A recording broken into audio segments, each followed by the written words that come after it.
Present. Ms. Grillo, Present. Mr. Herbert, Here. Ms. Linthorst. Here. Let me get Mr. Mason in the room. Mr. Resnick, Here. Ms. Williams Galliano, Present. and Mr. Mason. Present. No? Okay, we do have a quorum. Would you please join me in the flag salute? I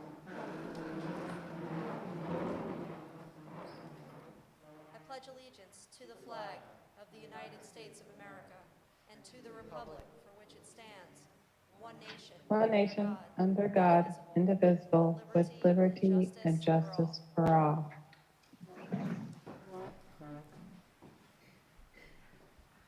The New Jersey Open Public Meetings Law was enacted to ensure the right of the public to have advance notice of and to attend the meetings of public bodies at which any business affecting their interests is discussed or acted upon. In accordance with the provisions of the Act, the Hopewell Valley Regional Board of Education has caused notice of this meeting to be published by having the date, time, and place thereof communicated to the Hopewell Valley News, the Times, and the Trentonian on January 9th, 2021. This meeting notice was also sent to Comcast Cable and Verizon Fios. The board reserves the right to enter into executive session during all meetings of the Board of Education. This meeting is being videotaped for the purpose of board review, future reference, preparation of the minutes, and viewing on Comcast Channel 19, Verizon Fios Channel 32, and the school district website www.hvrsd.org. I will first request a motion to approve the minutes from the December 13th regular meeting, please. So moved. Second. All in favor? Aye. Any Aye. opposed? Aye. Any opposed or abstaining? The motion carries. Mr. Neal, would you like to report to the board this evening, please? Good afternoon.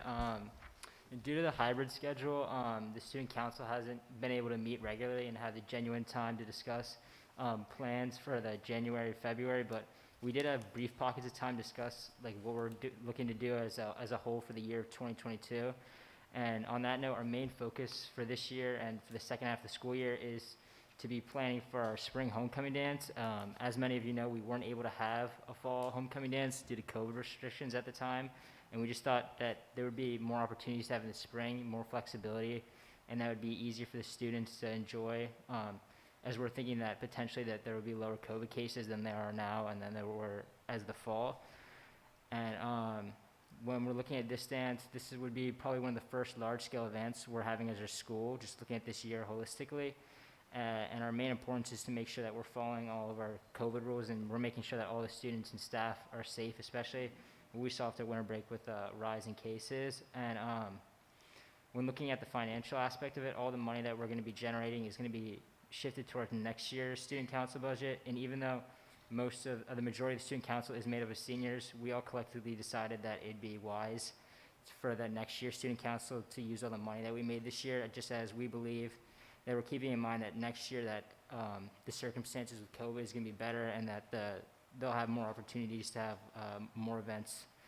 And gearing towards more like the student politics aspects of what we're planning for this year, like I mentioned at the December meeting, we will be having our first ever dress code forum at our school. And we want to stress the importance of this as an opportunity for students to speak up if they have any issues with the current dress code. And this is something we've been working with Mr. Riley as a couple of students brought this to our attention early throughout the year that they did not feel comfortable with the current dress code in place. And especially with the fact that our school has a new vice principal, we spoke to Ms. Riley about looking at other schools' dress code and examining them as templates just to see to discuss where we are and just to create an environment where all of our students feel comfortable with the dress code in place. And just as a general reminder that this is like no indication that anything would change, but just as a discussion as a whole where we want students to feel comfortable with all aspects of like student politics and to make sure that their voice is heard. And we're planning for this to happen in mid to late February. And just my last note is just as a general reminder to everyone for especially winter athletics that there's still a policy where you have to buy your tickets online and to especially keep posted with the recent policy that's been sent out by the high school. I know they've been sending out emails, but especially with spectator policy, it's been shifting a lot lately in correlation to the COVID cases. And I know they sent an email at January 3rd, I think, but it said that only parents can come to the game. So if you're looking to go to a winter athletic game, just make sure to stay posted with the most recent spectator policy. That's it. Thank you very much for that thorough report. Does anyone have any questions for Sam? And Dr. Treese, I would ask you, we may see some changes with that spectator policy in the near future. We're going down the other side of this. As we start seeing the numbers drop, we're looking at trying to expand that some so we can have some more spectators in the sports. So I'll work on that with Mr. Becker now that we're starting to see a decrease in those cases. Thank you so much. And thank you again, Sam. We appreciate your being here. I do not have a report to give this evening. I will reserve my comments for during the meeting. So then I will pass to Dr. Treese for her report. Thank you. I'm sorry, I shouldn't have unmuted. Sorry. I'm very grateful. I know, I sound like the great and powerful Oz there for a minute. Okay. All right, let me just get this going. All right. I'm impressed with myself. Okay, here we go. Oh, all right, I'm just going to share a few slides with you. We do have a guest today. I've invited Adriana Bizadeh, who I will be introducing shortly. She is a consultant that we work with on our equity goals just recently. But before I did that, I thought it was important with some new board members on the board, and also for our audience here today and those who are watching us on YouTube, to remind us of what the goals were that we set for ourselves this year. So again, our mission statement always drives everything that we do, all our decisions toward children, making sure that we provide every child that goes through our school district a comprehensive education, but also we want to nurture all their talents and all of their goals as little learners. And we're also trying to promote a culture of diversity and to promote the various ways that kids show up in their learning styles here in our programming. So our goals are always designed around meeting our mission statement. Budget, it marries closely with that. How we decide on how we spend our monies for the district are aligned to our mission statement and our goals as well. I just wanted to put this back on your radar that we are still having conversations around budget. Our assistant superintendent at BA, Bob Calavita, will be presenting very soon in a work session our preliminary budget for next year. So look out for that, but I just wanted to put this on your radar that we are going to be having that discussion very soon in work sessions with our board, and of course the public is welcome to join us and be parts of those discussions as well. So again, these are our goals for the year, again aligning to our mission statement. I'm going to go quickly through these slides. The first, and you'll see that we've aligned these goals to sort of the committees of the board that will be kind of overseeing those goals as we go forward. A big goal is promoting staff and student wellness, especially during COVID. Prior to the pandemic, we were seeing a rise in the cases of our staff that were using our EPA programming, our employment assistant programming, and also students. We saw a rise in mental health issues prior to the pandemic. So since the pandemic, that has even become more exponential. So really supporting those folks mentally and social emotionally so that they can learn, so that they can do their jobs effectively is part of our work. So expanding the use of Nurtured Heart approach. Paulette DiNardo and I are both certified trainers to continue to train our parents and also our teachers on how to use that practice in the classroom and at home. Implementing restorative practice at the high school as far as our disciplinary methods. We're looking at trying to promote that and implement that here at our high school as a pilot this year. Expanding our counseling groups and access that counselors and parents and students have to our counselors. Increasing student contact with each of those support staff individuals. Utilizing the workers' health, behavioral health counselor, which we've kept her quite a full schedule since she's been with us. She's been a great asset to the district. Continue to exploring the school start time initiative. We left that on the radar. Right now, the cost of transportation and access to transportation is prohibited, but we don't want to leave, we want to leave that on there as, it's still on our radar and we're still exploring that possibility. And then finally, adding opportunities for stakeholders to give feedback, sending out those surveys so that you as part of the community can weigh in and tell us if we're doing a good job and how we're meeting our students' needs in wellness and social emotional learning. Our next goal is to continue our efforts toward content mastery, making sure that it's about the learning and not the grade. Timberlane Middle School will be rolling out its revised block schedule very soon for next year. The 5-K refresh of their schedule. This is probably something that we'll have to carry over into next year, but looking at, are we optimizing our elementary schedule to meet all of the needs of our student, and including our gifted and talented students, our students that need support, and also making sure that they're spending enough time in their literacy work, as well as their mathematics, science, and social studies. Developing a board policy about our grading practices to make sure that we are consistent throughout the secondary level and the elementary level and how we're grading, and that we're not using sort of non-academic measures to arrive at a grade. Eliminating weighting honors in AP, that's just a preliminary exploration. That is nothing that I don't think will happen, anything that will happen quickly. That's a conversation we're just opening. Revising our homework policy, looking at that. That is something we need to revisit based on feedback from parents in the last year's survey. And then finally, adding opportunities, again, for you all to give us more feedback on homework and all these other things that are listed here prior to making those changes, or we'll know where we need to make changes. Safety and security and communication, so revising our crisis management. Tana Smith, who is in charge of that, our director of HR, has been working closely with our principals to make those revisions, and recently there's been some new guidance around our safety drills and how we communicate those to the parents as we have those. Reviewing and revising our communication with first responders and looking at our systems. And then finally, adding opportunities for you all to give us feedback on our safety and security measures. Sustainability and green efforts. Again, expanding, educating our community on staying green, and also making sure that we have policies and activities around our school that promote sustainability.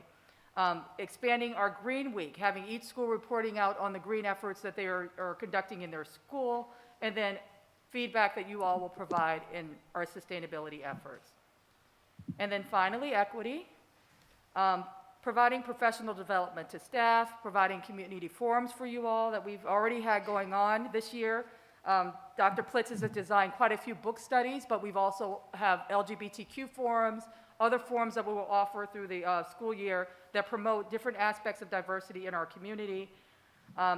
Developing our strategic plan with measurable goals, which we have Adriana Bizadeh here today, who took us through that work this summer and through the beginning of this school year.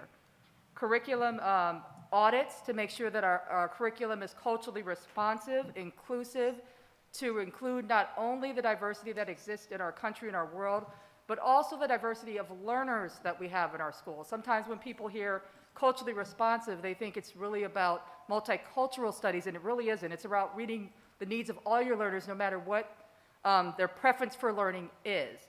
And some learners are independent, and some need scaffolding and modeling and all those things that are good for really all learners. And then finally, examining our hiring practices to make sure that our faculty represents the students in the community that we serve, and even beyond that, because we're going to send our kids into a world that is much more diverse than the community that they live in.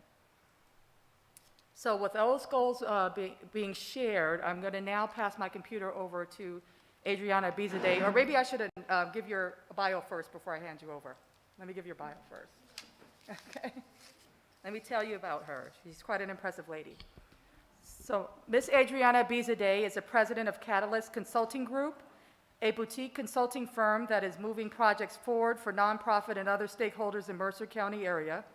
The firm specializes in strategic planning, leadership development, and board governance. Adriana's expertise in supporting multi-stakeholder groups is aligning around common goals.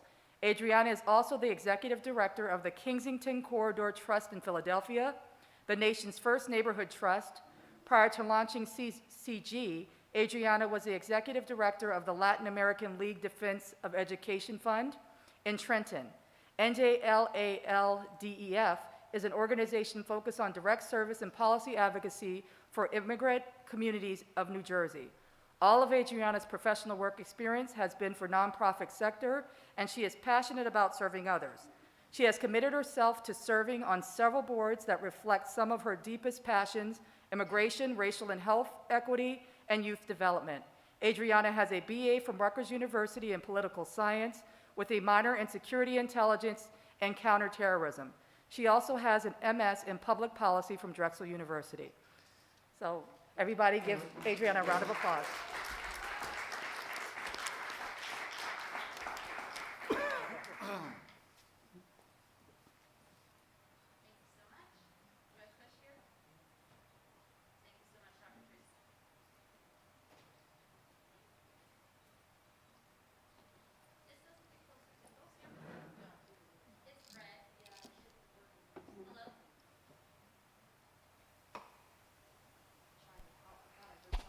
Absolutely. Thank you so much. Can folks hear me now? Okay, perfect. Okay, so good evening, everyone. I'm going to stop share just for a second to pull my slides up. I appreciate the opportunity to be here with all of you tonight to discuss, thank you so much, the work that we've been doing with the district over the last few months, actually since summer of 2021, so about 6 months at this point, really trying to ensure... I didn't unmute. Trying to ensure that the district, as they continue to prioritize this work, are able to have guideposts along the way, and also ensuring that there are metrics by which folks can hold themselves accountable, and most importantly, ensuring that all of the stakeholders that have been involved in this work feel included and represented in a meaningful way. And so I'm excited to share with all of you this evening the strategic plan that was put together specifically around equity in education to represent this upcoming school year, and some of it has already begun in the existing school year, onward for 3 years. 1 second. Perfect. It's important to note as we're diving into this work and as we prepared to do this work that the district has already had a longstanding commitment to providing an equitable education in this district and actually has taken several measures both in the form of policy and direct implementation to do so. It's also important to note that as this planning process was put together, we did really focus on ensuring that stakeholder groups, including both the teaching staff, administrative leadership staff, and parents, were a part of the process. Moving forward and throughout this plan, you'll also see a deep commitment to engaging the students as well in both articulating what an equitable education looks like, as well as the implementation of that throughout curriculum development and other areas. This strategic plan specifically calls for investments in 3 areas, as you'll note throughout the plan: curriculum development, professional development, and community forums and communications. In these 3 strategic priority areas, you'll note that there's a larger planning vision, which is that the district is known for advancing and achieving equity for its students.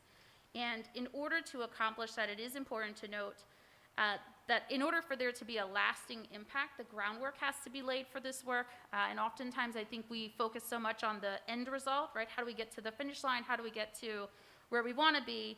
But really acknowledging that there's still additional groundwork that needs to be laid. As we are implementing this work and prioritizing the planning vision, it's important to keep in mind these 4 areas of impact, particularly around sustainability. The students, as I said, ensuring that as the prime beneficiaries of this work and of the plan and its implementation, that they are included and considered as assets in the work. That internally we have the support that we need and the resources that we need to shape curriculum and partner. And then that the culture and the capacity is there to continue to invest in the team and the folks that are doing the direct implementation. As the plan unfolds, you'll see that there are kind of deeper dives into each of the 3 strategic priority areas that are outlined in the plan. A couple things to just note and highlight that the plan does value very highly the use of data. So really evaluating where our outcomes are currently, and how equity is distributed across those outcomes and where we would like to see ourselves moving forward. So identifying kind of those starts and stops of what it would look like for progress to unfold. Also, this plan does require some deep intentionality around reflection of outcomes. Oftentimes we set kind of guideposts for ourselves or goals for ourselves, and we ascribe to them, and then when we don't meet them for whatever reason, that's like a failure of sorts. This should not be implemented in this way. Rather, they should be utilized as opportunities to course correct or to further enhance or implement in future years. And then the last thing I'll just note specifically around curriculum development is that the district is equipped in terms of the resources, but it's the allocation of the resources and ensuring that they're allocated appropriately to the areas in which there is need identified. For professional development, again, this is an area in which the district has made significant investment, particularly if you're looking across the state at other districts and their commitments to equity over the last 5 to 7 years. This district has made significant financial investments and investments of time and resources. So this is really a continuation of that. It's also ensuring that as the district is attracting new personnel, both in the form of administrative and teaching staff, that those folks are brought along, so that can oftentimes feel like we're repeating the work or that we're doing the same thing over and over again, which is critical to ensuring that everyone is starting at the same baseline. Again, in this area, in order for the teachers to be most effective in working with the students, it is suggested that students are at the table in thinking about what the daily student experience is like as we consider various implementation opportunities. In the last strategic priority area, as I noted, was community forums and communications. This really stemmed from ongoing conversations with parents as well as district staff around the ability to convey wins and successes that have occurred to date. Oftentimes, the district has not prioritized the communications, and so they're acknowledging the work internally, they're doing the work, but because it wasn't communicated, it could at times feel that work wasn't done or that parents were unclear. And so a deep commitment on behalf of the district moving forward to ensure that the website is clear and transparent and that it provides information around the equity goals, specifically around the DEI mission and goals, so the diversity, equity, and inclusion. There's also going to be very specific and targeted approaches at having the parents support the stewarding and really identifying who's responsible for what internally at the district, acknowledging that communications is time intensive and does require some curation. And then you'll see in the plan there were 3 dashboards, each of which highlighted the 3 years worth of work under each strategic priority area. This is intended to provide an accountability metric tool, so you can look back at each calendar year for the school year and see what was done, what wasn't done, what's still lagging or missing, how do we bump things forward into the following year, or how are we able to kind of take chunks out of upcoming years if we've done really well in implementation. The other thing to note just around the dashboards quickly is that they are goals that build upon each other. So you can't just jump into year 3. It is required that you build on each year over year. And with that, the long-term success and the sustainability of the plan will be enforced. I won't go too deep into the details here, but I did want to just kind of create these snapshots. You'll find them in the full report, which I know was made available as part of the board packet this evening. But as you'll see, there are milestones created for each year under each strategic priority area. And if you sit and compare year over year, you'll see that all of the goals are building upon the successes of prior years. And again, there's one for professional development and the final one for community forums and communications. As a part of this work, it was also important for the district to acknowledge kind of the position in which we are in the world more broadly. So yes, the district is having challenges with equity, as are so many other districts.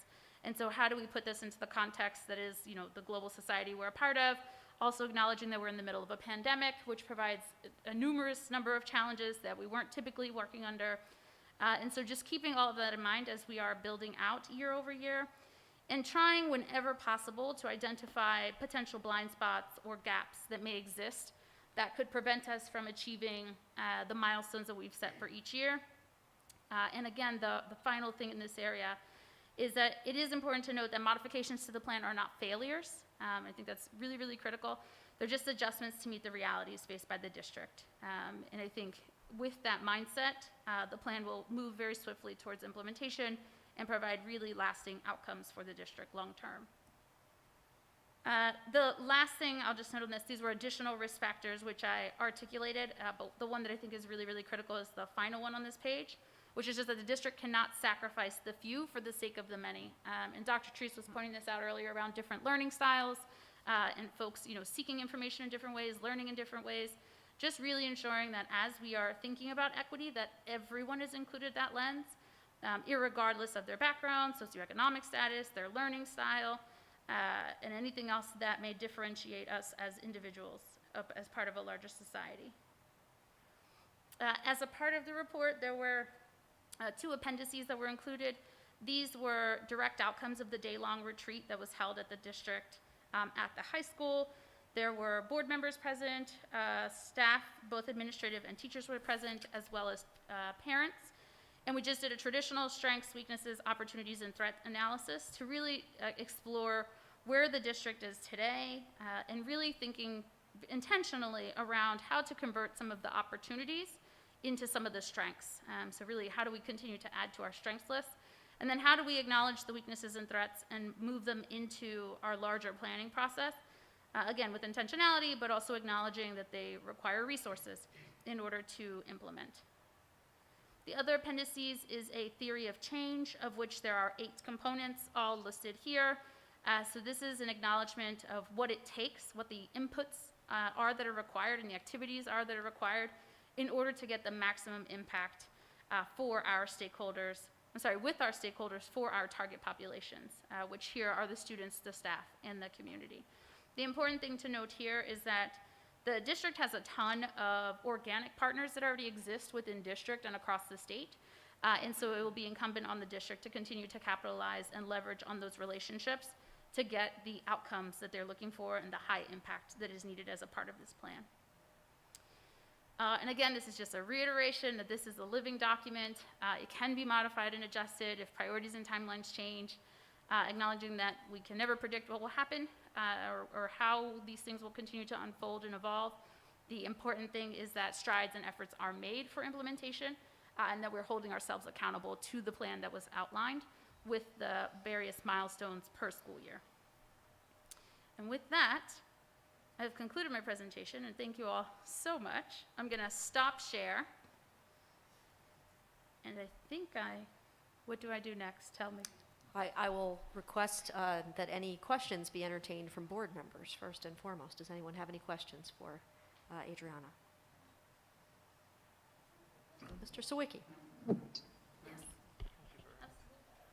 No, thank you very much for going through that.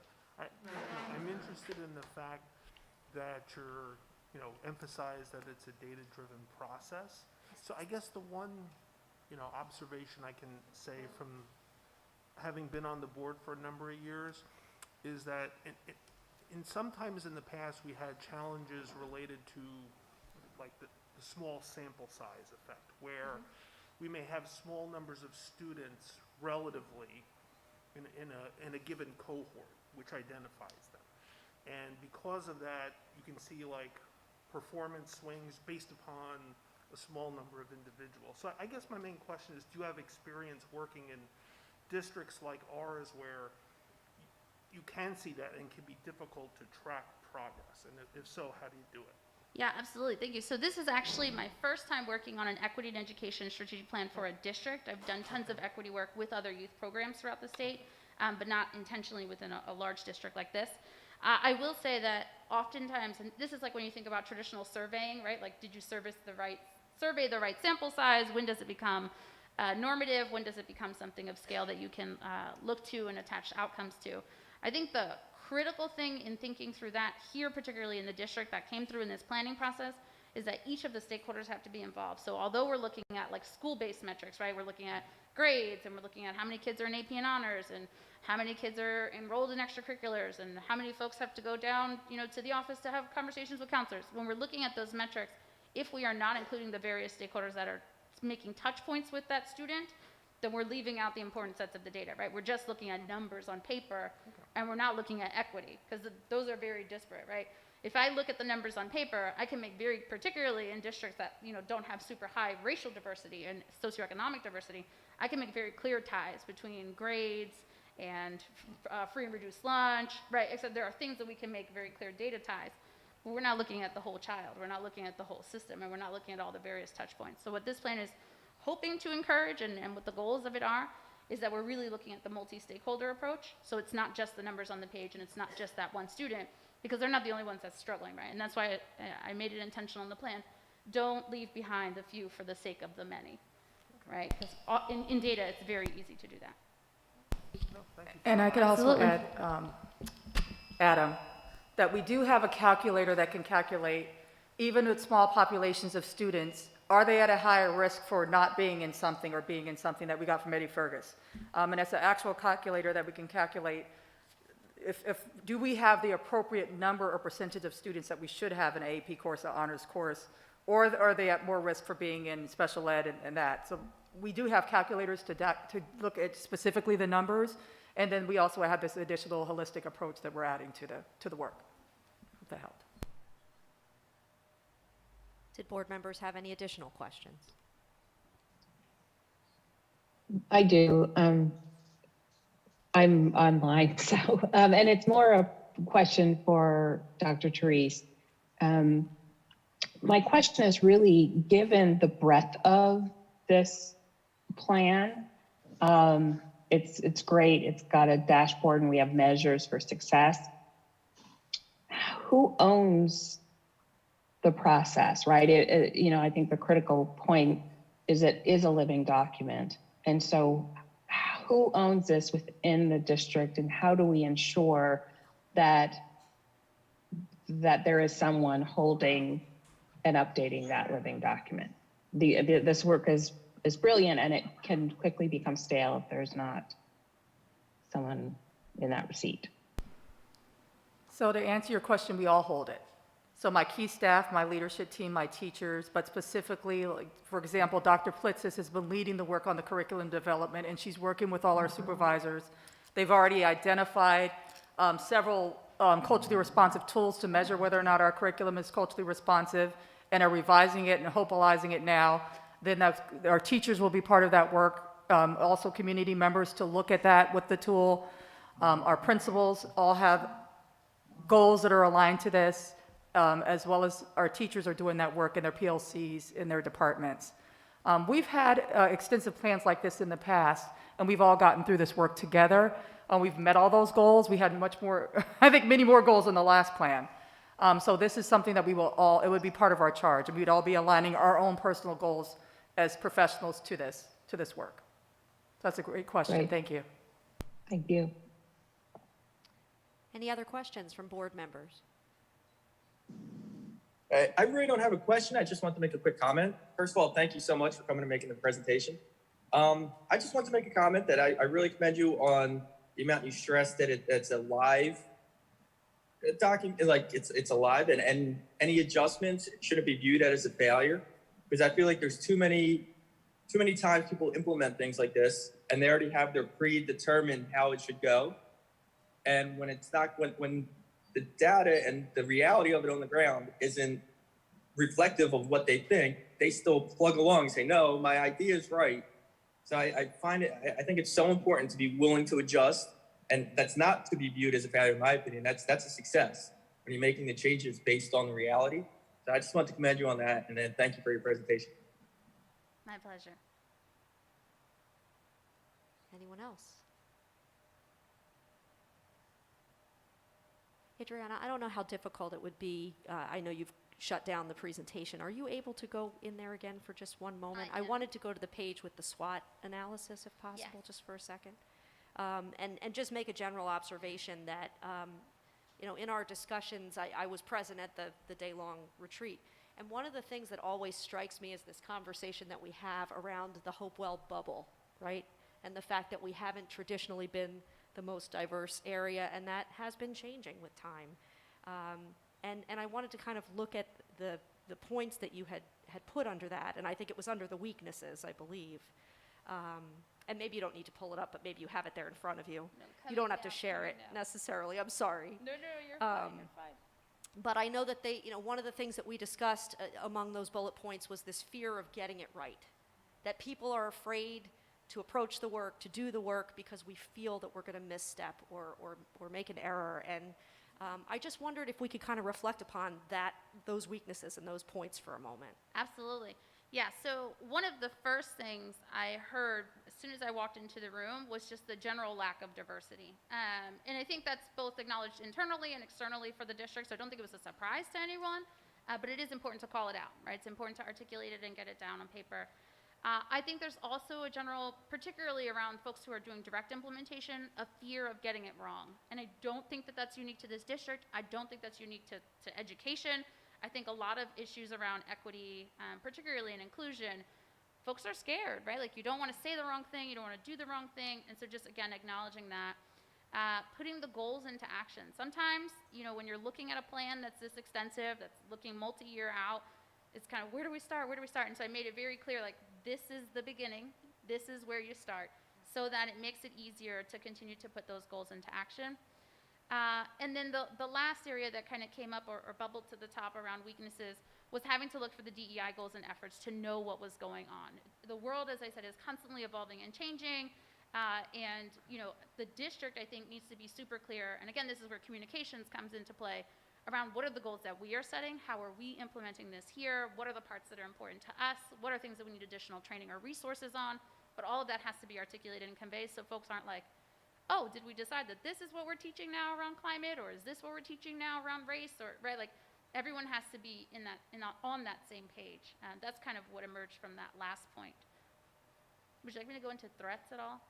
I mean, if you want to touch on any of those, that would be great. Happy because there's to. some similar, yeah, Yeah, happy absolutely, to. similar So themes. I would say there's a ton of similarity between the weaknesses and the threats. One thing that I didn't think came through as much of a weakness and more of a threat was the lack of diversity in the AP and honors classes. That came through loud and clear from folks. And again, I'm acknowledging that we have to look at our subgroups of our populations and utilizing the data that we have at hand, but not just the numbers, right? And then another thing that came up, which I actually found interesting just because I had such positive engagement opportunities with parents while I was working on this plan, but just potential pushback from parents. And then the last, again, in no way unique to the district, is just the sustainability of these efforts. Oftentimes we're kind of like, this is the hot new thing, this is the thing that we all need to be doing, implementation needs to move forward, and then we kind of let it fall wayside, or we forget that it needs continual investment. Oftentimes we see the shiny thing, we invest in it, and then it's, okay, we did it, and then some other thing comes along. So those were the primary threats that emerged. Thank you. I just think it's important to highlight those because, this is important work. Absolutely. And I think, as I say, when I think of that bubble, the Hopewell bubble and the fear that surrounds that in a way, I honestly think that our students are almost better equipped than some of the adults to handle this, and they're going to lead the way for us. Don't doubt that. And I'm looking forward to seeing that. But thank you. Likewise. And thank you My again for pleasure. your report. It's phenomenal, Thank you so and much. it's been great working with you, and we Likewise. really do appreciate your efforts. I also wanted to acknowledge that I believe a few of our folks from the committee work are here with us in person, so we applaud you and we thank you for your efforts. It truly takes a village. It truly takes a village, and you're our village, so thanks for being here. Was there anyone else? I think we had given everyone a chance to ask their questions. Okay, if not, then we'll say thank you so much Thank again. you. We appreciate your being here with us tonight. My pleasure. Have a great evening.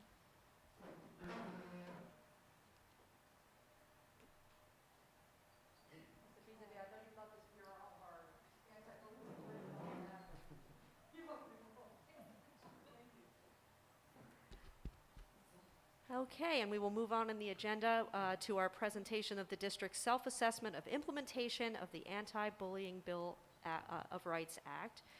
Thank you, Mr. DeStefano, our supervisor of counseling, for being with us here tonight, and our anti-bullying specialist, and we will hand off to you. Right, I'm just going to share my screen real quick.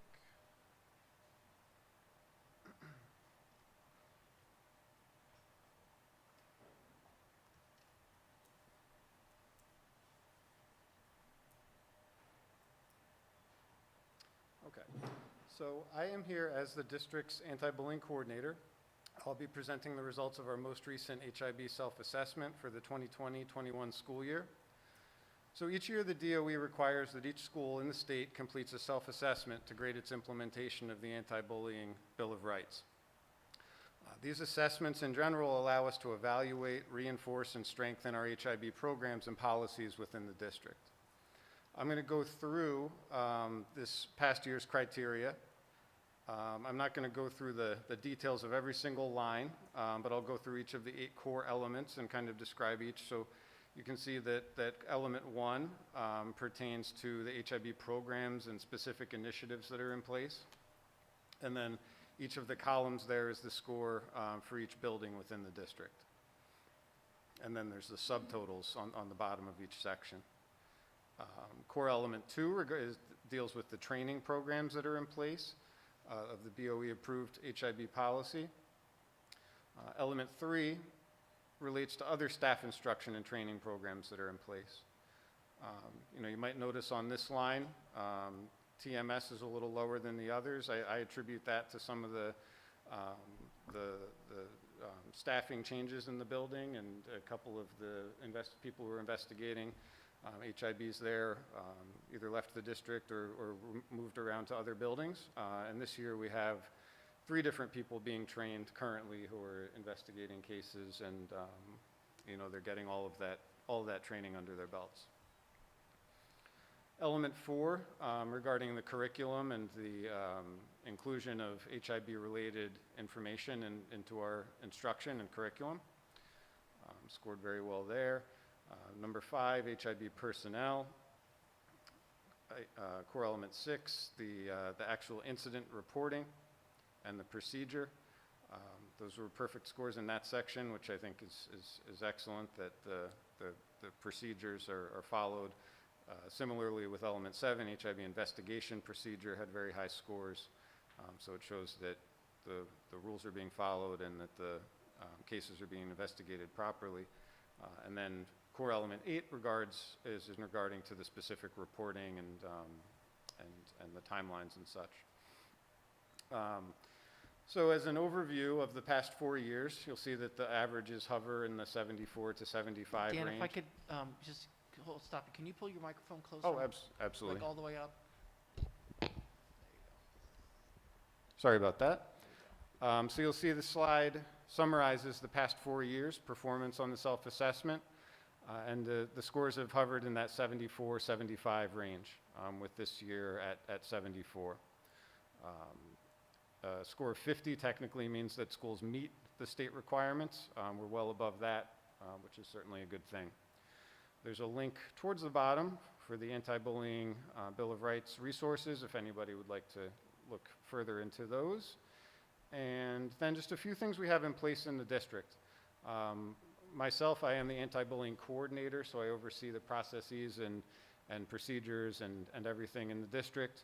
I oversee each of the anti-bullying specialists. So each school has at least one anti-bullying specialist, as well as other people, administrators and such, who are very familiar with the processes and able to help out along the way. Anti-bullying specialists meet with myself throughout the year. The district safety committee also meets several times a year each marking period. The school safety teams are meeting throughout the year. Each school has at least one campus safety officer in place to keep an eye on these things. We have school assemblies throughout the year in each building addressing these topics. And as was mentioned before, it's these messages and these ideas are interwoven into our curriculum. So it's not just a standalone assembly one day or a individual piece like that it's woven into the everyday. And of course, counselors on hand to meet with students and parents on all sorts of topics, but certainly anything along these lines that might come up, as well as the peer leadership programs that we run at the high school and the middle school level to try to prevent any of these sorts of things before they happen. That concludes my presentation. Thank you very much. Can I ask the board members again? First, I'll ask if any board members have any questions for Mr. DiStefano. Waiting for that Zoom lag, just in case there's anyone out there.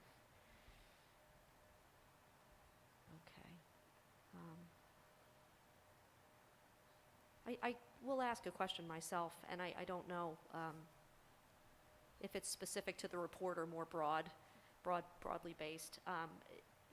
Dr. Treese presented, I think, a couple months ago, maybe a month ago, my timing is off, regarding just general student behavior in the schools and how some of our students are struggling to kind of get back into routine given what we've been through during the pandemic. And of course, we may see some of that increasing given the Omicron influence and kind of the mixed schedules here. And I wonder if you would like to comment regarding that in terms of how we're looking to combat that, how we're looking to help and assist our students through these challenging times and to help them specifically with behavior and how they're treating each other and staff members in the buildings. Yeah, absolutely. Thank you. So, you know, as a counselor, because in addition to being anti-bullying coordinator, I'm the district's director or supervisor of school counseling. And that's one of the things that we stress as a counseling department is building those relationships with students to get out in front of these sorts of things before they turn into an HIB case or before they turn into negative behaviors like that. But there certainly, you know, there certainly has been, like Dr. Treese has described, you know, behaviors that might not necessarily be entirely age appropriate or might be, you know, the result of you know, a year or so of interrupted education. And you know, we've definitely seen those things coming up. And like I said, as a counseling department, those are things that we're working on with individual students. And then there's building and there's district-wide programming along those lines as well. Part of it is highlighting the importance of mental health. Just this past 2 weeks ago, I guess, we had a speaker speak with all of our CHS seniors in their wellness class regarding mental health and kind of, you know, breaking the stigmas that might surround it and you know, stressing those sorts of things. So yes, we've certainly seen that. And, you know, I think it's the most important work our counseling department does and our schools in general is, you know, trying to figure out, why those things are happening and what can we do preventively to get out in front of it and to influence those behaviors. And if you were to share one or two tips to help our parents and families support their students at home in that regard, what would those be? That's a great question. I'm going to plug a program that our department is offering in a couple of weeks, our Parent University #2 on parenting in the pandemic. We'll be sending out a registration form for that quite soon. So that will be coming, and Dr. Treese mentioned our Rutgers school clinician earlier, who's done a great job this year. She's hosting that program, so she'll be speaking kind of directly to what you mentioned. You know, the main thing is parents, and you know, I try to focus on this myself as a parent, is just being present with my child. And you know, we have long days, and this pandemic's been hard on everyone, and you know, I get frustrated at the end of the day sometime, but like when my daughter might want to tell me something, you know, and making sure I'm present there and with her in those moments and communicating with her and you know, trying to help her any way that I can. And also as a parent, you know, keeping that dialogue with the school, with your child's counselor. And if you see anything at home that you're not sure about, or you're curious about, or you're concerned about, mention it to your child's counselor and you know, have those conversations and see if the same things are presenting at school, or see if there might be any ways that you can work with your child's counselor to remedy the situation. Wonderful, thank you. Sorry for going off script a little bit, but taking advantage of the fact that you're here with us tonight. So we appreciate it. We appreciate all your expertise and your hard work here in the district. Debbie, So can I thank you. I'm sorry. piggyback off of you? Yes, Jackie. Yeah, just a quick question, because as I looked at some of the metrics and the self-assessment, like what Deb was talking about and what you're talking about, do we track those sorts of things? So are we tracking our students that haven't reached the level of, you know, being in a bullying incident, but are having other challenges? You know, you talked about intervening before, but do we keep those metrics somewhere so that as a district, we're seeing how we're doing as far as this is concerned? Because it seems some of these metrics were more performative as opposed to how are we really doing as a district for the outcomes of these performative measures? Yeah, no, that's an excellent question, and that's something we could certainly look into more. You know, I don't know that currently we're tracking those numbers on a macro level, on a large scale level. I think it's certainly something that, you know, as the supervisor of the counselors, I'm speaking directly to that department, but I think that's the kind of thing that our counselors are tracking and are, you know, certainly focusing on, at least within their caseload. You know, and then we have regular conversations as a department, you know, within each school level and as a district about like trends that we're noticing and things like that. Thank you. Thank you. Any other questions from board members? Okay, seeing none, we will move into our public comment on the district's self-assessment of implementation of the Anti-Bullying Bill of Rights Act.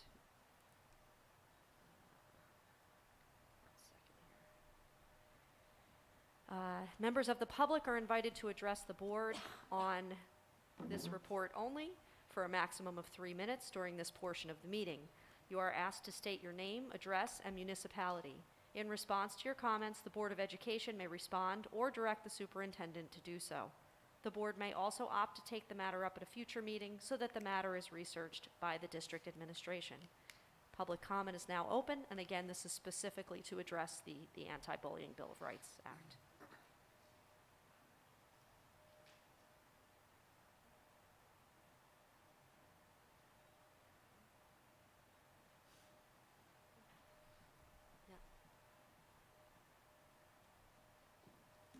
Good evening. My name is Allison Yakis. I live on Westcott Boulevard in Hopewell Township.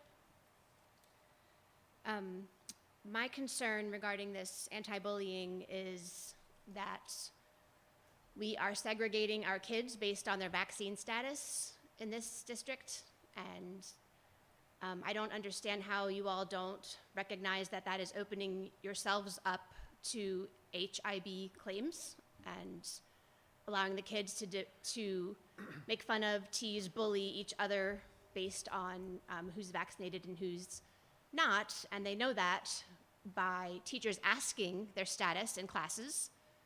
And they also know that by how long the kids have to quarantine when they've had an exposure. So I don't understand how you have all of these policies and procedures in place and you don't recognize that you're just making yourselves very vulnerable to additional claims regarding how our kids are going to treat each other based on their vaccine status for COVID. That's all I have to say. Thank you. Thank you, Ms. Yakis. Anyone else for public comment?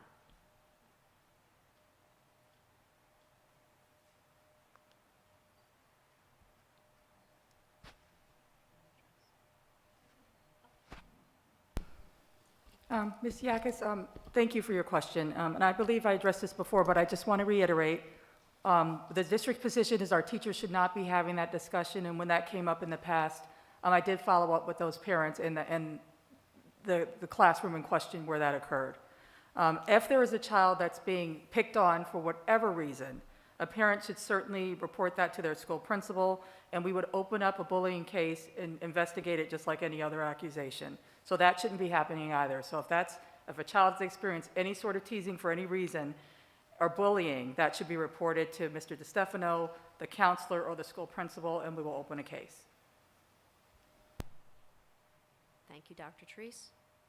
And with that, this special opportunity for public comment is now closed. We will move on, and I will request that the board approve a resolution acknowledging January as... Oh, I'm so sorry. We need to approve per the superintendent's recommendation, that the Board of Education approve the self-assessment of the district's implementation of the Anti-Bullying Bill of Rights Act from January 2020 through June 2021, and submission of the self-assessment and statement of assurances to the New Jersey Department of Education. Motion for that, please. So moved. Second. All in favor? Aye. Aye. Any opposed or abstaining? The motion carries. Thank you. Thank you, Mr. DeStefano. Again, we appreciate your time and commitment to these issues. Thank you for having me. Thank you. And now I will request that the board approve a resolution acknowledging January as School Board Recognition Month. A motion? So moved. Motion. I'll Second? second. Any further discussion? I know we had wanted to. Yes, Dr. Treese. Yeah, I know I've made a lot of comments tonight. I just wanted to make one more quick comment. I wanted to really applaud the board. I mean, out of a volunteer opportunity, this is one of the most extensive volunteer opportunities I've ever seen for a group of individuals. You're the most highly trained group of folks I've ever seen. The amount of training that you receive in ethics and policy and how to operate as an effective board, and the hours you spend in committee meetings, the hours you spend poring over our policies, our procedures, giving us feedback, listening to the public in your own personal time, bringing that information back to us so that we're always asking those hard questions. I just really am grateful to have such a involved, informed, educated board. So I thank you and I applaud your efforts. Thank you, Dr. Treese. I too would just like to say to all of you, my colleagues here and on Zoom, that I really do appreciate the work that you do here. These are not the easiest times in which to serve, but I feel that we've all worked very hard and worked together to do what's best here for student achievement and for our district, and thank all of our administrators for the opportunity to work with you and our staff. So thank you for your commitment and your dedication, and Alex and Jackie, I know it's just beginning, but I know you're invested and you're going to make some great contributions as well, so thank you.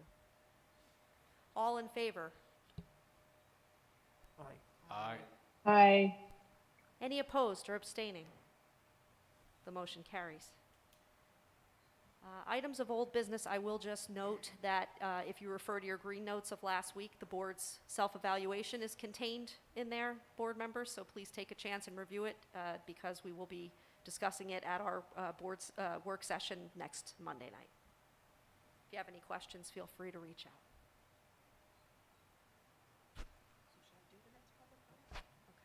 So now we will move again into public comment, a second session. Members of the public are invited to address the board on any matter for a maximum of 3 minutes during this portion of the meeting. You are asked to state your name, address, and municipality. In response to your comments, the Board of Education may respond or direct the superintendent to do so. The board may also opt to take the matter up at a future meeting so that the matter is researched by the district administration. Public comment is now open. And when you approach the podium, please make sure to write down your name there for us as well, please.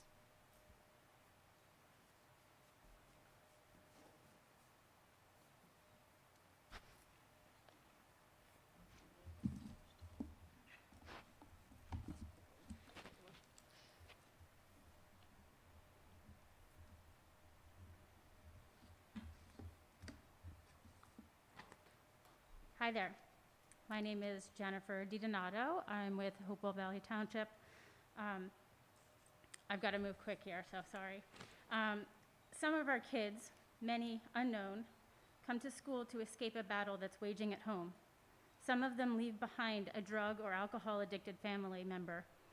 Some abuse physically and or mentally. Some witness domestic violence between parents or siblings. Some encounter horrific sexual abuse. Some are dealing with the death of a loved one, and countless others are struggling with depression, anxiety, or mental health issues. All of these children leave their personal battlegrounds each morning and seek the shelter and safe space that is their school. If only for a few hours, they can feel safe, normal, and maybe even loved and accepted. For some of these kids, going to school is the only place where they can feel normal. The recent pandemic has not only highlighted this sad fact, but categorically exacerbated it through its countless forms of media that we ingest. Our kids are not okay. Since the beginning of the vaccine rollout for children, that battle has infiltrated our schools. Our schools are no longer a safe haven for ailing students. Reports of discrimination and hostility have run rampant. Sadly, many of these go unreported because children feel intimidated and bullied against at every angle. Don't believe me? Ask your kids yourselves. Ask them who among their friends are vaccinated or unvaccinated. Ask them if any of their friends have had to be quarantined and stay at home due to contact tracing. Ask them if any of their friends have been kicked out of the classroom for not properly wearing a mask the entire period, regardless of personal health issues or medical exemptions. Ask them if they've noticed any other children who might have had to sit behind a plexiglass box due to their medical exemption. Ask them if any of their teachers have removed a child from the room just because of a cough or a sneeze. Ask them if they've seen any of their teachers or peers threaten to put tape over their masks just to keep them securely fitting. Ask them how many think their teachers, what their teachers think or feel about people who have not been vaccinated. I'm sure most of them have shared their answers with our children in the classroom in front of all their peers. Let's go a little further. Ask your children if you bought them a mask with an American flag on it, would they feel safe wearing it to school? Ask them if they saw a friend bringing an American flag home in their book bag, what they would think about them. I'm speaking about the red, white, and blue, that flag right there with the 50 stars on it, the American flag, the one that we hold in such high regard to salute to every morning. How are kids ashamed of how their love of country or fear is being labeled? Thank you. My husband will finish. Thank you. Hi, my name is Pete DiDonato, and I'm Washington Crossing in Hopewell Township, and I approve this message. Today we see our neighbors reporting neighbors for this, that, and the other, all under the guise of public safety. Parents reporting parents, teachers reporting children, friends against friends, and families being ripped apart. Our schools should remain a safe space for all students. Here at Hopewell Valley, we esteem equity in such high regard. I find it hard to believe that we are falling short at remaining equitable to all during this time. This is the time we need to come together. We need to protect and serve our children together. To date, the quarantine policy in place is divisive and discriminatory. It is designed to reveal to the administrators, teachers, and peers of the subjected students their vaccination status. This does not align with the board's strategic goal of equity, diversity, and inclusion. It sits in stark contrast to your very own mission statement of promoting a culture that respects the values in diversity. Not to mention, it is a direct violation of all human rights and civil liberties. How safe do you think their school world feels now? Where can they escape? Who can they trust? This is psychological warfare at its finest, targeted directly at our innocent young children. What are we teaching them? We need equity so everyone can feel safe. Will you take a stand for our children and stop this divisive quarantine policy? Sometimes you have to take a stand. Sometimes you need to lead by example. Show the rest of New Jersey what equity truly looks like. Sometimes you need to show everyone that no amount of money will sway you from doing what's truly right and equitable for all of our children. Today, I am asking for an immediate change to clarify the current quarantine model adopted by HVRSD and the alternative test-to-stay model in neighboring districts are both discriminatory and divisive. Neither of these options are acceptable or inclusive for all. I am urging you to choose a better method and blaze your own trail. I'm asking for a fair and equitable quarantine policy that does not discriminate between vaccinated and unvaccinated students. Kindness, compassion, and equity for all. Thank you. Thank you, Mr. and Mrs. DiDonato. Anyone else for public comment?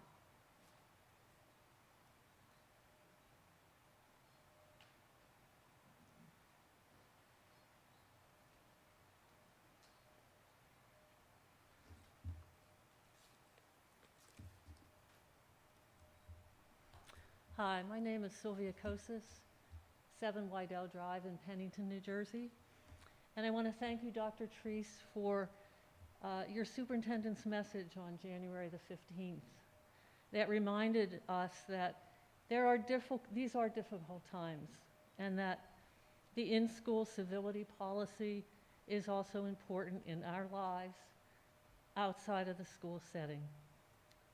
We can navigate the complex world we live in if we are committed to civil discourse, respectful inquiry, and engaged in listening to multiple viewpoints on challenging topics. We're thankful that you give us these monthly opportunities for public comment, because we all do care about the education of our children and their social and emotional well-being. In light of that concern, community members have requested truthfulness, transparency, and open access to course curriculum, materials, and activities that are used for student instruction and for staff and faculty training in our district. With access to these materials, community members can be assured that the curriculum materials are fair, balanced, and unbiased. As you said, Dr. Treese, our world is complex today, and that is why it is so important that public school curriculum and teacher training present information from a variety of viewpoints and a variety of voices to determine both the merits and the faults of opposing ideas and perspectives. Heavily one-sided curricular content that does not include or allow a balanced presentation of competing ideas is indoctrination and not education. Well-intentioned people of good faith can agree on underlying issues about topics like immigration, voter rights, climate change, or social justice. But we can disagree on the possible causes and the solutions. If only one acceptable view on open questions like these is presented in the classroom, then students are required to conform to an official orthodox ideology.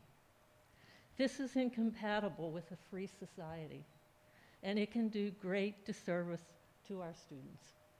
The school board administrators and the administrators need to assure the community through the mission statement. I'm sorry, Ms. Kosas, your time has expired. Thank you. Thank you.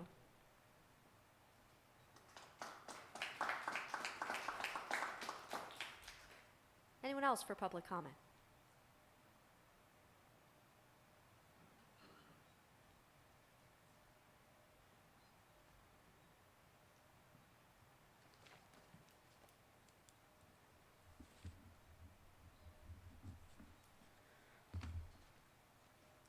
Good evening. My name is Catherine Fulmer-Hogan, and I'm a resident of Hopewell Township. I came out this evening to offer public praise for the district's Equity in Education Strategic Plan. I want our teachers, administrators, other staff, and school board members to be aware that there is an outpouring of support for these initiatives. I am grateful that in this moment, the district remains committed to this equity work. I would offer this: there is nothing like a crisis moment to highlight how vast and widespread a community's equity issues are. There's nothing like a health crisis, economic crisis, housing crisis, supply and access crisis to pinpoint just how deeply disparate things actually are for some of our students. I can't think of a better time than now to begin working through this plan. That's actually kind of a lie. 1990 would have been a great time. That was a tough time for a kid like me. I say thank you to Dr. Treese, Dr. Plitzis, and all of the administrators who are committed to sussing out this plan.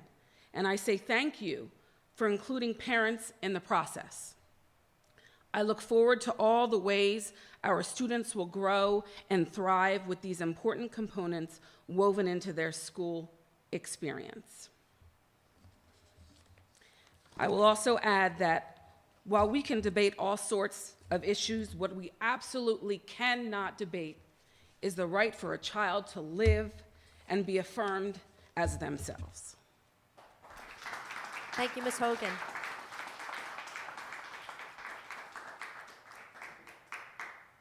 Anyone else?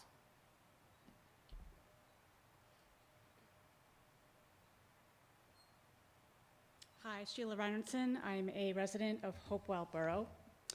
And I came tonight for the same reason, to lend my support to this strategic plan. Turns out I know Adriana. It was great to see her again. And she did a great job. And I just want to speak to, just briefly, that I know that there are some parents in our district who are worried about their kids learning things in school that they don't have the capacity to address. But, you know, ask any higher education teacher who does teach these issues of critical race theory, for instance, as one of many theoretical frameworks that they bring into the classroom. And they'll tell you that as they're teaching their students are alarmed by how little they have learned about inequality. And I know that this is true here in Hopewell. The college students have come back to the high school and said, why didn't you teach us this stuff? It's alarming to have that realization when you're already an adult. So they are upset at their schools and their teachers and even their parents for not giving them more stories, more history, more exposure through books, through theater, through poetry, that really could have unpacked a lot more before they became an adult. So, you know, this is the conundrum. We have teachers in K through 12 school who are not actually teaching this theoretical framework, but teachers are trying to respond to students who are asking, why are people protesting? Why are Black people more likely to be killed by police? And ultimately, we cannot employ like a colorblind ideology in a society that is far from colorblind, right? Everyone sees it, whether they acknowledge it consciously or not. Systematic racism can explain racial disparities in so many aspects of our society, from police killings to health and economic disparities of COVID-19 to the devaluation of homes in Black neighborhoods. If we love Hopewell, we should want to do the best. We should want to do the best it can be. Rather than run from the issue of racism, we should confront it head on. Our kids deserve a rich curriculum that does so, and they and all of us, teachers, administrators, parents, all of us, we will be better for it. Thank you. Thank you, Ms. Reinertson.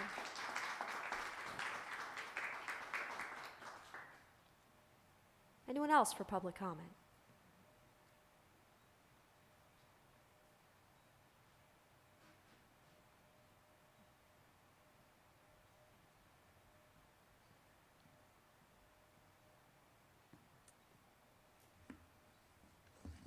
Allison Yagas, 277 Westcott Boulevard, Hopewell Township.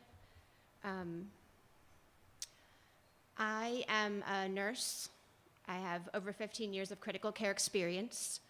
I work in the local hospital, and I also work with a wonderful team of staff who work in New Brunswick, Newark, Philadelphia, and I've worked with them for over 15 years, and so I'm well-versed in what's going on in our hospitals, the COVID census, the deaths, the ventilators, the vaccinated, the unvaccinated. I'm well aware of our mask policies at work and our procedures, and if we have to take care of a potential COVID patient or someone that has COVID, we wear an N95 mask, and we've all been fit tested to determine if the mask actually works or not, and if it doesn't work, then we have to wear the PAPR, which is like a space helmet that they put on for people who can't get that perfect seal to protect you. I'd just like to say that the cloth masks that you're having the kids wear, the bedazzled, bejeweled, the ones with all of the designs, and they look really nice, and I've seen some of them look absolutely disgusting. If you're going to make the kids wear masks, they should be wearing a proper mask that's going to protect them, not something that's not going to protect them.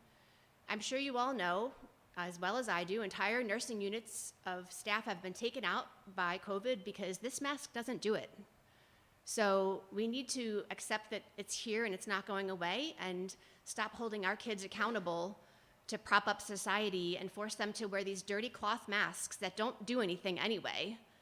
And we need to let them take them off and be kids and show their smiles and watch the enunciation of words and learn and see facial expressions. And at some point, we have to do that. At some point, we have to get back to letting our kids go to school unmasked so they can see each other smile and laugh and talk. Or the alternative is to make everybody wear an N95 mask. That will truly protect them, not these dirty cloth masks that the kids are wearing and touching all day long. I'd like to say that, and I'd also like to say that I find your response to my previous comment dismissive. I think that you're out of touch with reality if you think that the kids don't continue to talk about who's vaccinated and who's not, and that they're not getting made fun of and teased and bullied. And I think your response to me saying that you've already responded to this is dismissive, and I find it appalling. I think that you need to do something about it. You need to take action. And it's your job. It's all of our jobs together to take care of these kids. So thank you for what you're doing, and let's move on. Thank you. Thank you, Ms. Yakas. Anyone else for public comment?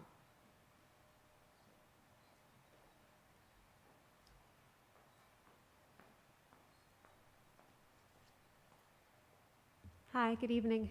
My name is Carly Rothman-Saditsky. I live in Hopewell Township over on Pennington-Harborton Road. I've got 2 kids at BT.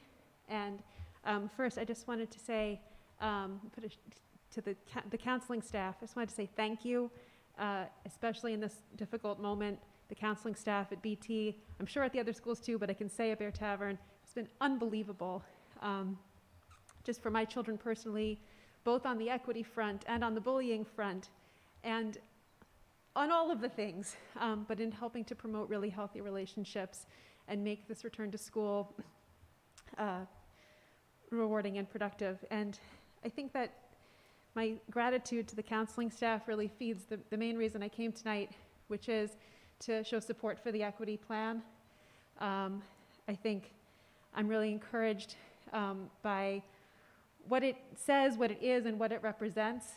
I think that training our kids, we cannot teach our children everything in school. So we ask our schools to do so much for our children, both in terms of the substantive learning and the skill building.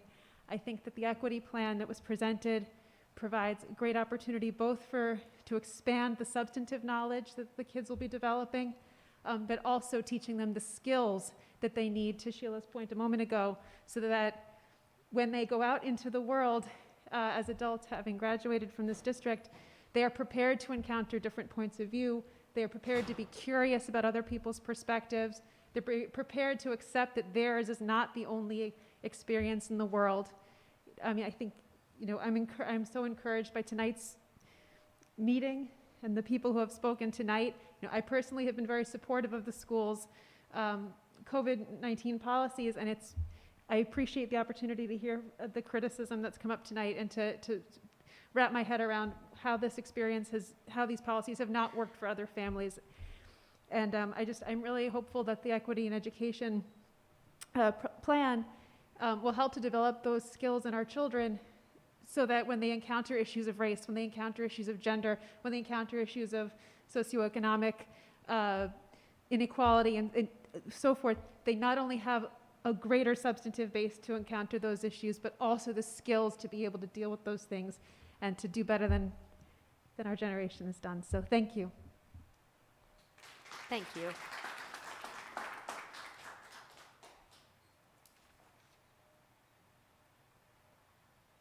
Anyone else? Public comment.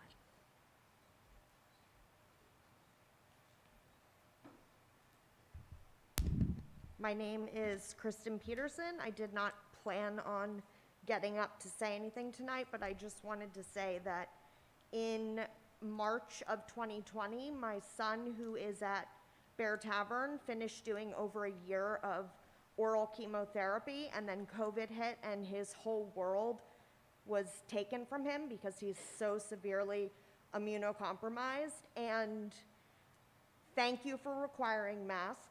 Thank you for having cloth masks on hand for our children. Thank you for keeping track of vaccinations.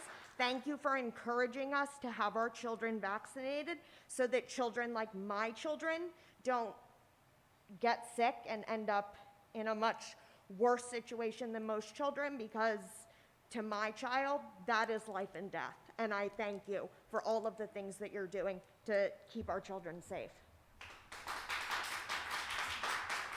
Thank you, Ms. Peterson. Anyone else for public comment?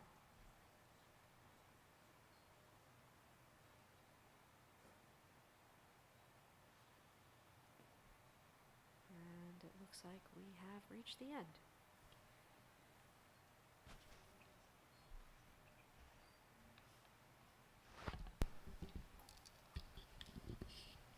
Again, I want to say that I welcome everyone's comments, and I am open to hearing them all. As is our school board, I know that.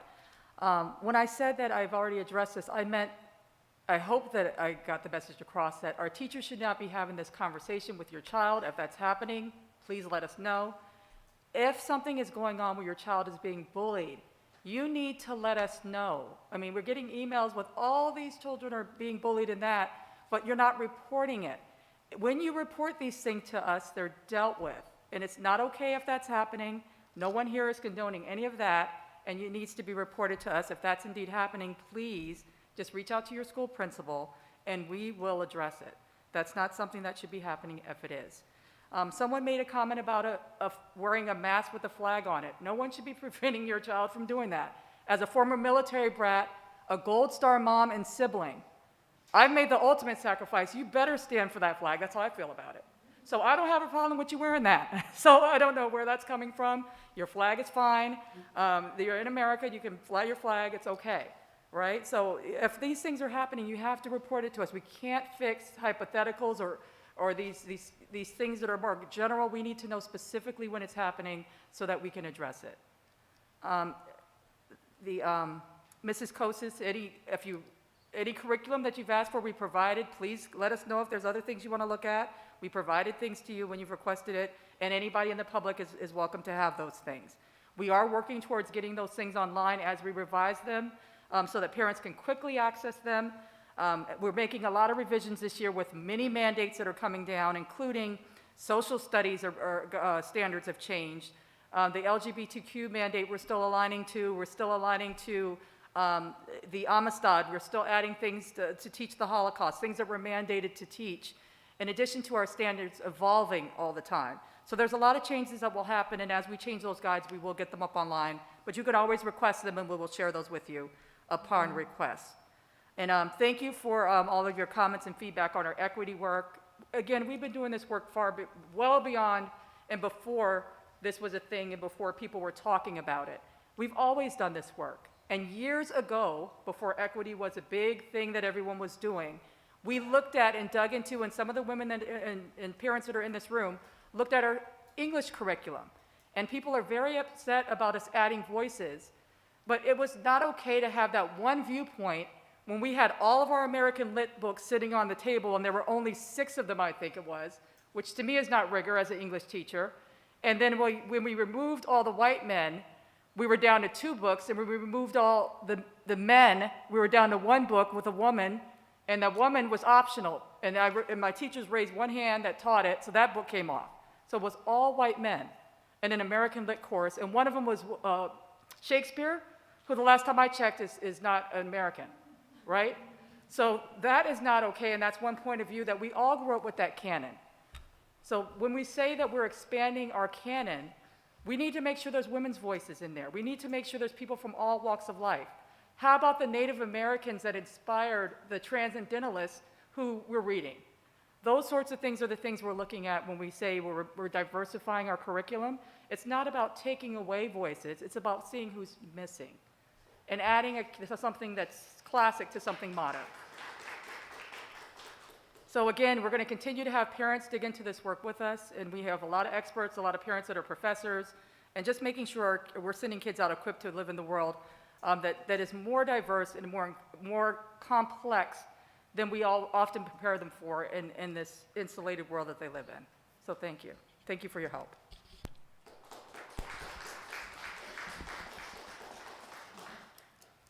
Thank you, Dr. Treese. Public comment is now closed.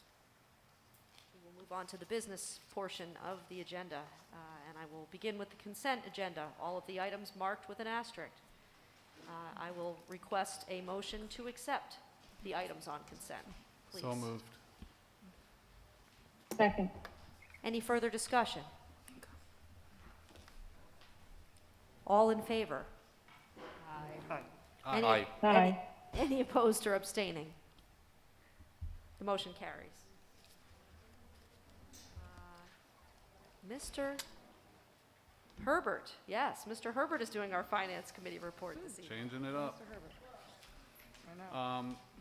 Okay, so for finance and facilities, all of our items were on the consent agenda, but we did meet this last week, and we discussed a number of things. I'll just give a brief summary because I did send out an email with stuff in it, but we had a representative from Wiss & Company who has showed us a preliminary draft of the audit report. No material weaknesses found, and we will be receiving the Certificate of Excellence for now the 9th year in a row, so that's a credit to Mr. Colavita and his team. It's a little later than usual, but due to the pandemic and issues with them coming on site, and now they are awaiting some state calculations to finish it up. We had a discussion about courtesy busing. There's a disparity between the courtesy busing costs for high school and elementary school students, and so we have the potential to either eliminate or equalize, eliminate courtesy busing altogether or equalize those costs. We could be looking at some cost savings and also some help with the bus and driver shortage. So we plan to discuss that further at a future budget retreat. On the facility side, we had some issues this past couple of weeks at Tollgate where all the boilers went down at once. Dan Quinn is working to get us through the season and do some work on those this summer. Also, a power failure led to a pipe freeze and some ruptured pipe in the preschool trailers. So we're still working to get that fixed. And then we received some quotes which are actually in the agenda that were pretty favorable for some HVAC and boiler work at Stony Brook and Timberlane that we are preparing to get done. Finally, we had a discussion on a proposal for a new communication system. Some deficiencies in that were brought to light during the bomb scare that we had earlier this year. The total cost of the system is about $156,000. We'll talk a little bit more about where the funding for that will come from during the budget discussions. That's it. Thank you. Any questions for Mr. Herbert from board members? All right, seeing none, we'll say thank you and move on to personnel and Ms. Grillo. Can I have a motion to move the items on the agenda? Motion. Second. Thank you. The Personnel Committee met just before this meeting at 6:15 tonight. So you'll see on the agenda we have some personnel actions and some extracurricular appointments. You'll note there's a number of resignations on the personnel actions. Those are some shorter-term teachers that are generally making work-life balances moves. There's a number of new hires. Want to note there is a cabling technician on there for hire. You're also being asked to approve that job description. We transitioned an electrician job description to this cabling technician which is actually going to be really great for the district because that person's going to be able to upgrade all of our systems themselves and our communication systems and actually save the district a ton of money. So that's great. We are updating the per diem rate for our substitute secretary, so it is going from $12.75 an hour to $13 an hour. And then we also discussed the negotiations update with the HVEA, and we have our first meeting this Thursday with our group and their group. Can I have a roll call vote, Mr. Calavita? Ms. Genovese, Yes. Ms. Grillo, Yes. Mr. Herbert, Yes. Mr. Mason, Yes. Mr. Resnick, Yes. Mr. Sawicki, Yes. Ms. Williams-Galliano, Yes. and Ms. Linthorst. Yes. Motion carries. Thank you very much. Education Program Committee, I believe Dr. Politzis is going to give a report for us since Ms. Driver couldn't be with us this evening. Thank you. Hello, everybody. We met last week and we had some presentations from Dr. Bertel, Ms. Riley, and Ms. Baldwin. We talked about some new course proposals for next school year, including some Algebra 1 Geometry and Algebra 2 accelerated courses, as well as the STEM Pathways capstone course that Dr. Bertel presented on. We also discussed the course proposal for community, a creative community in the arts, which would be almost like a service learning art type class that would be at Timberlane as well as Central High School. And finally, Ms. Baldwin also presented on the ELL 3-year plan. That is a requirement from the state that each of our ELL students need to have a planned program, which we are putting in for approval so then we can then submit to the state. That is it. Thank you, Dr. Politzis. Any questions for Dr. Politzis? And then we also have a new course approval, and I believe Mr. Resnick is going to lead us on that. One of our committee members. Thank you. So we had a presentation on a number of these new proposed courses. There was. Make sure you speak right into it. Right Okay, speak right into the mic. Thank you. I'm usually not told that I'm too quiet. So during the education committee meeting, there was a fairly detailed presentation about what each one of these courses is. I know for each one of them, there was a pretty decent number of questions, which, as far as I can tell, were well answered. And so I need a motion to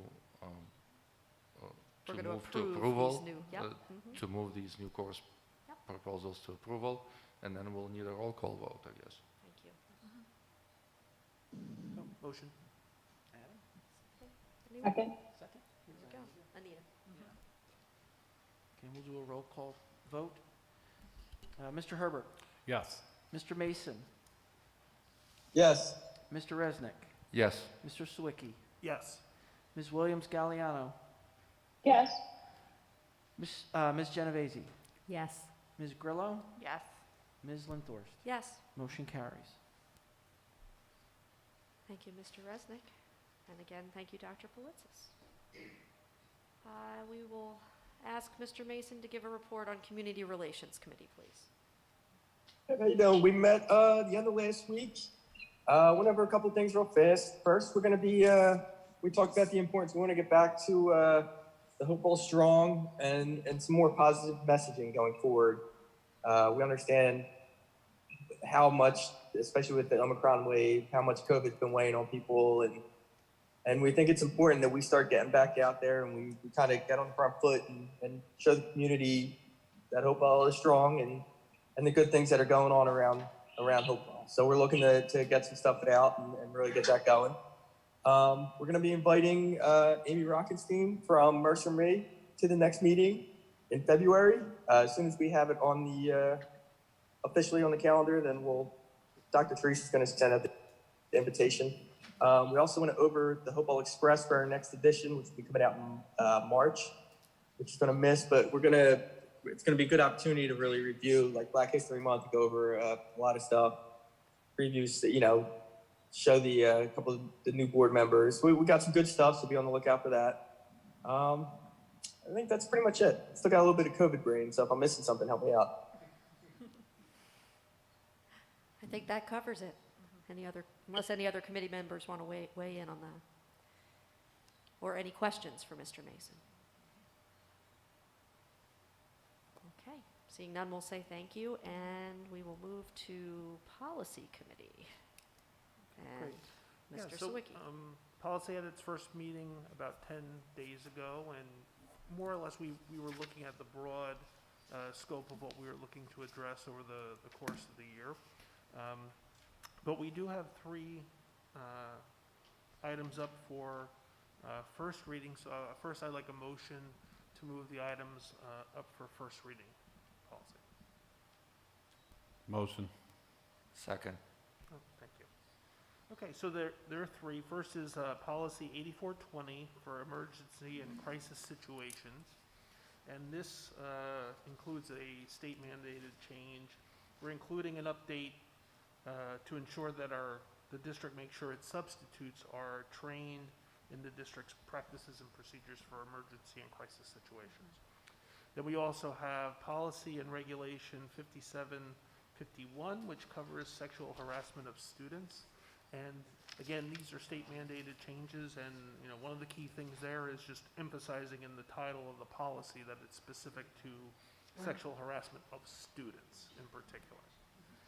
So those are the 3 items, and we're recommending that they be approved.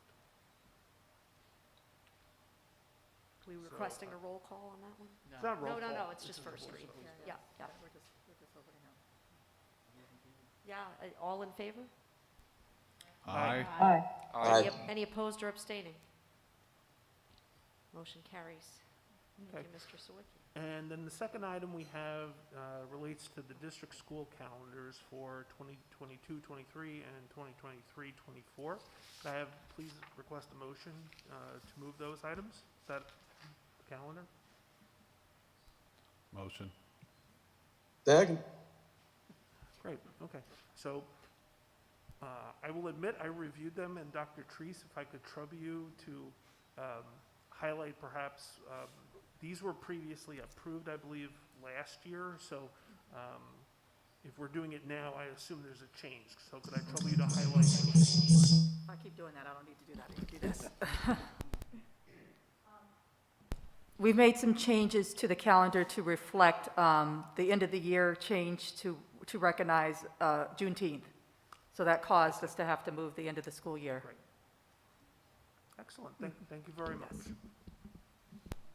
Okay, so again, we're recommending the board approve the changes to the calendars. Thank you. All in favor? Aye. Aye. Aye. Aye. Any opposed Aye. or abstaining? Motion carries. Thank you. It's not on the agenda, but we do need to hear a report from our new SEL committee, please, and Ms. Galliano-Williams. Hello, everyone. So glad to be a part of this new committee. And we had our first meeting just last week. But we've had an opportunity previously to meet with or be a part of some of the district work that's already in action. The 3 things that we covered in our board meeting was just simply to review all of the wonderful work that's already being done. And the presentation, I just want to point to Dr. Dean and I already shared with you all in public. So we reviewed that presentation once again. And I want to also acknowledge the administrative committee that exists around the SEL work. Heather Van Mater, Dan DiStefano, Beth Huffman, Chris Turnbull, and Nicole Gianfredi, all have already been meeting along with Paulette. And that group brought 35 teachers and staff members together on January 11th, in which they were able to talk about SEL work in general, how they would like to see it used in their classrooms, and just really share their commitment for the work. And I think it's important to note for the community that the SEL work is not just for our students, it's for our staff members as well. We recognize that when we're all in the work, that our students have a model to base their learning on. So it was a really great meeting to see the commitment, to know that there are multiple layers of this work happening, not only at the district level, but also at the administrative level and the staff. So those staff members will continue to meet. And of course, at our next meeting, we'll be reviewing some of the conversations that are going around at the school levels around us and supporting SEL work. So hopefully we can create a connection between the schools so that everyone has an experience in this area, and we'll share with you more as things and events are happening. But it was a great first meeting, and I'm glad to be a part of such important work. Thank you. Any questions for Ms. Williams-Galliano? All right. I believe we have covered all of our committee reports, and I will backtrack here a little on the agenda to review the board calendars for January and February and to approve those. So we do have our meeting next Monday, our board work session. I believe that's our final calendar commitment in January, but we need to set our committee meetings for February, please. So why don't we start with, I'll request a motion to approve the January and February calendars as attached. So moved. Second. Okay, so let's begin with finance. Monday the 7th, yeah. Yeah, that's good for me. Adam, yeah, okay. All right, thank you. What time? 5, okay. Personnel will be at 6:15 on February 13. What is our meeting date? 14, thank you. Yes, Valentine's Day, right. Personnel, 6:15 before our meeting, for our general meeting. Education Committee. We do not have Ms. Driver here, but I think we've set a kind of a regularly scheduled time now, have we not? Dr. Coltis. We talked a little bit about Thursdays at 4, so that would be February 10th at 4. I don't know if that works for everybody.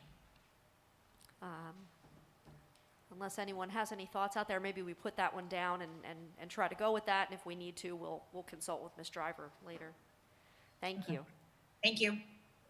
Community Relations. We used to do Thursdays. We could do Thursdays at 3. I'm in EdCom, which would be at 4 on the 10th, or we can do that Wednesday I could do like maybe 3 that Thursday and then go right into EdCom, or we could do Wednesday anytime. I believe I have some recollection of discussing that with Andrea and her saying she could do the 2 meetings back to back. So maybe we do that 3 o'clock. Yep, let's go with the 3 o'clock on Yeah, Thursday. let's 3. All right, that's perfect. Thank you. Policy. Rosetta, what works best for you? Let's see.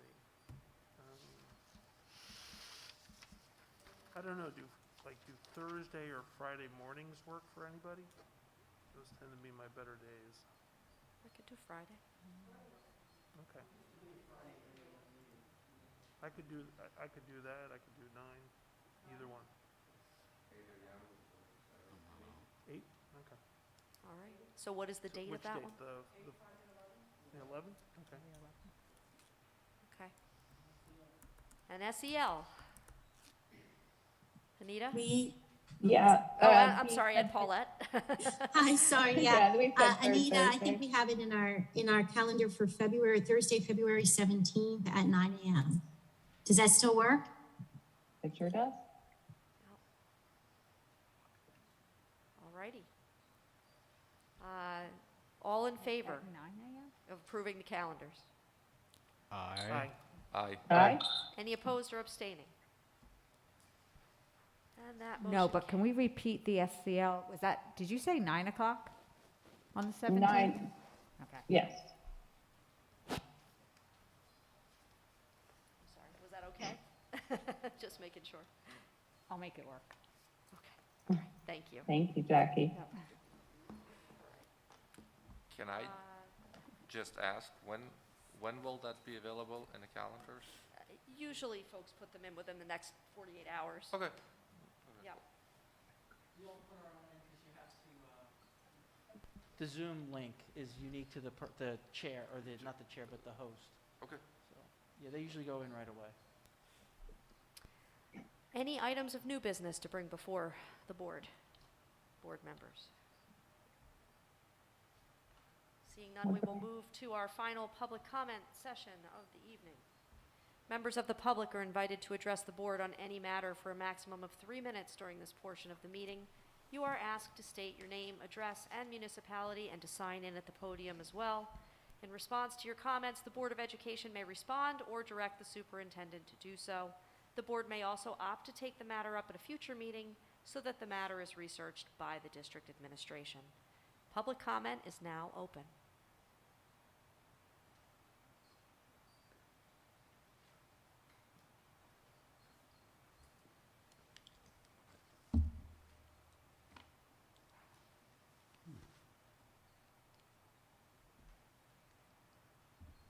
Hello again. Please just state your name again, sir. Yes, Pete DiDonato, Washington Crossing Road in Hopewell Township. Thank you. And first, I'd like to say thank you guys so much for all that you do. It's not gone unnoticed, especially through these difficult times. I can say that I don't know how I would have done it. And I stood there and sat with you guys, and you guys really, I commend you for everything that you've done, and I'm really proud to be a part of this district and all that you guys are doing for it. So I'm really grateful. So thank you. But first, I'd like to read a couple things here. The mission of Hopewell Valley Regional School District in partnership with the community is to provide a comprehensive, caring educational experience which nurtures the unique talents of each individual, creates a fulfilled, socially responsible lifelong learner, develops confidence and capabilities to face the challenges of a rapidly changing world, promotes a culture of respect that values diversity. As partners, we will provide sufficient resources and talented, committed staff that creates a safe environment where all individuals flourish.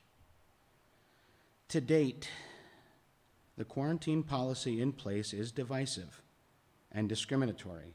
It is designed to reveal to the administrators, teachers, and peers of the subjected student their vaccination status. This does not align with the board's strategic goal of equity, diversity, and inclusion. Fully vaccinated, 2 weeks past the last dose of vaccine, do not need to quarantine for close contact. If no symptoms occur, it is recommended to test 5 days after the last exposure. If any symptoms occurred, isolate and test immediately. Unvaccinated must quarantine at home for 5 full days from the last exposure. May return to school if asymptomatic. Recommended to test 5 days after exposure, but may return on day 6 if asymptomatic, even if test is not available. Must wear a well-fitted mask and maintain social distancing of 6 feet for days 6 to 10. If any symptoms occur during days 6 to 10, must immediately isolate and test. I have a dream that one day our children will not be judged by their vaccination status or belief in this pandemic. Thank you for your time. Thank you, Mr. DiDonato. Anyone else for public comment?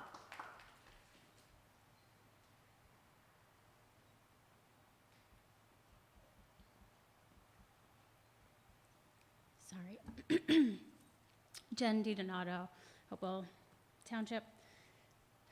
I didn't realize I was going to be here for a second comment. I do want to say that I have worked with many of you very closely. I care and respect you deeply, and I hope that you know that. We have worked together for a very long time, and I know how much you love and care for these kids. I really do. This is why I had to bring it to the attention of everyone. It's something that's going unsaid.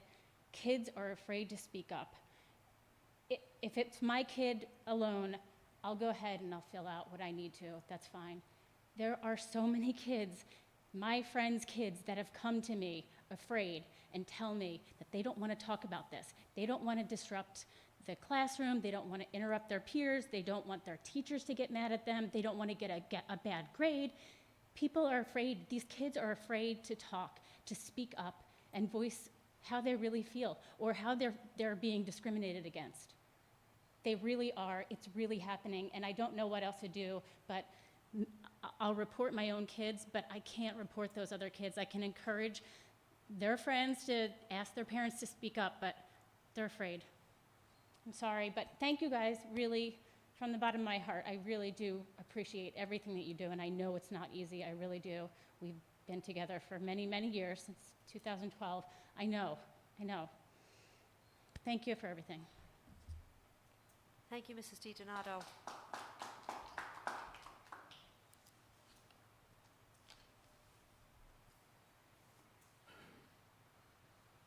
Hi, Sylvia Costas again, 7 Wydell Drive, Pennington, New Jersey. I know there was a comedian that got in trouble this week about COVID and saying something, so I won't say anything about COVID. But I do want to ask, in listening tonight, in looking at curriculum, I thank you, Dr. Treese, I was able to finally download a majority of the curriculum. I am still missing some social studies and health and wellness that I've been unable to get. But I think my question tonight, especially given that diversity, equity, and inclusion has been mentioned so many times, and I applaud that, okay? But what I'm coming before you as a board is to ask for that same diversity, equity, and inclusion in thought and in ideas and in ideology.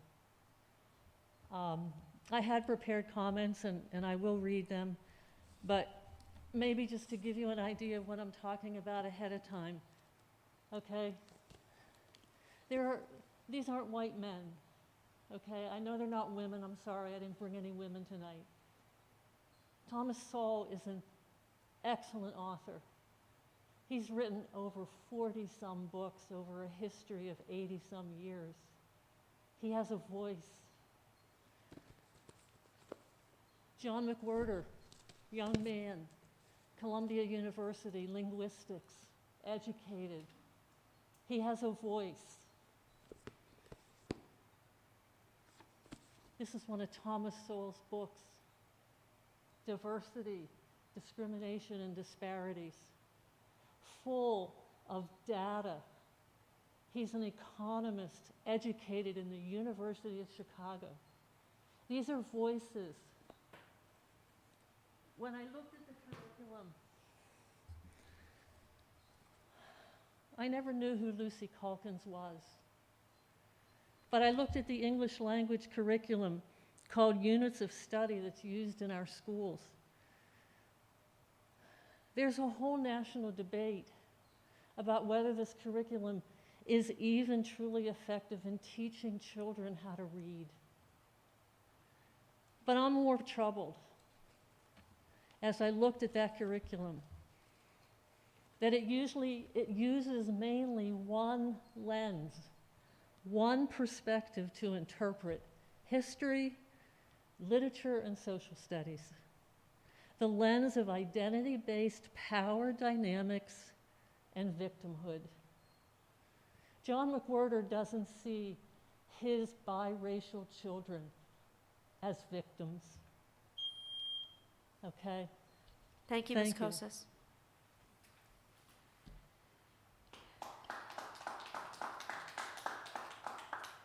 Anyone else for public comment?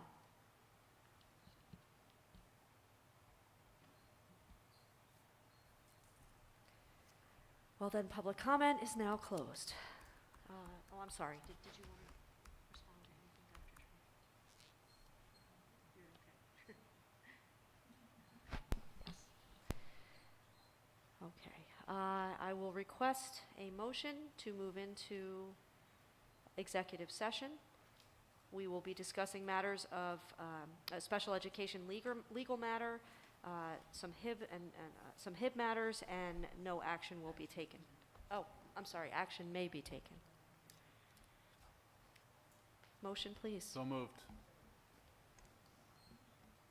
Second. All in favor? Aye. Any opposed or abstaining? The motion carries. Board members, please remain on Zoom, and we will take you into the conference room with us. Thank you.